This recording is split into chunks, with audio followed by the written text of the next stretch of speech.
I'm the co-author of Clean Brexit, and in Clean Brexit we outline a blueprint for how Britain can make a success of leaving the European Union.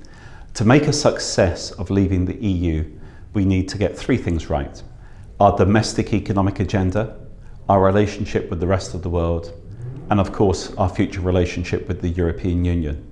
Too much of the post-referendum debate has just been on our relationship with the EU, but it's vital to be thinking about all these areas. And in Clean Brexit, we outline 50 bullet points, 25 to deal with Brexit negotiations, 25 about how we reposition the UK to make it an economy focused on investment, innovation, infrastructure, building out vocational and other skills. With Clean Brexit, it's a clean break. We leave the European Union's single market and we leave the customs union too. Outside the single market, we can control laws in the future, return sovereignty to Parliament. We can set a migration policy that suits Britain's longer-term economic needs. Low migration does not mean no migration. Also, we avoid the worst excesses of the EU's regulatory environment. Outside the customs union, we can cut trade deals with the rest of the world. And also we can, if we choose, be outside the EU's tariff barriers. Remember, the highest tariffs we pay into the UK from goods outside the EU are on clothing, footwear and food. Things that poorer people spend the bulk of their income on.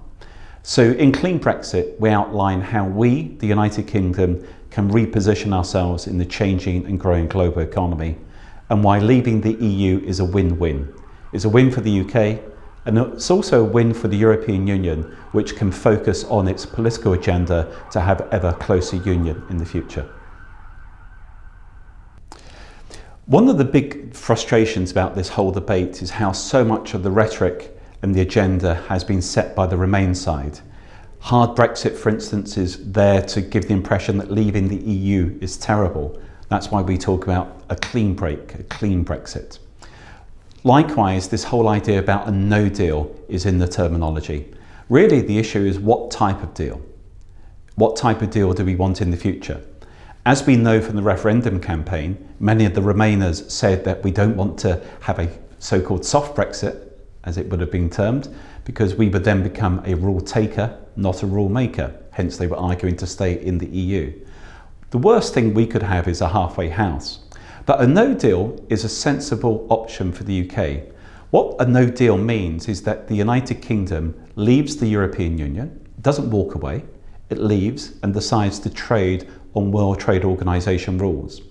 It could then decide to do a future trade deal with the EU while we're outside the European Union. Indeed, last week in Dublin, I was debating this issue, and Pascal Lamy, the former head of the World Trade Organization, suggested that was the best scenario for the UK.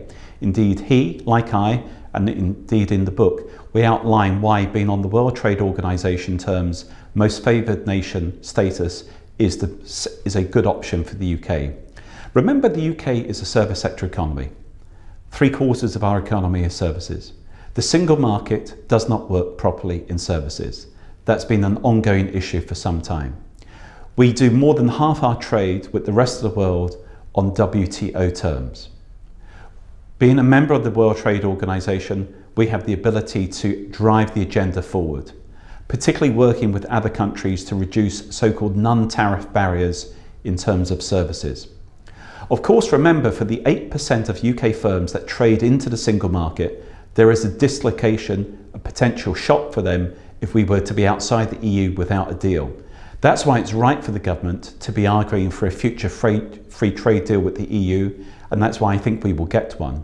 But we do need to have a plan B, and plan B is a sensible one, which is to have World Trade Organization terms on which we can trade across the world.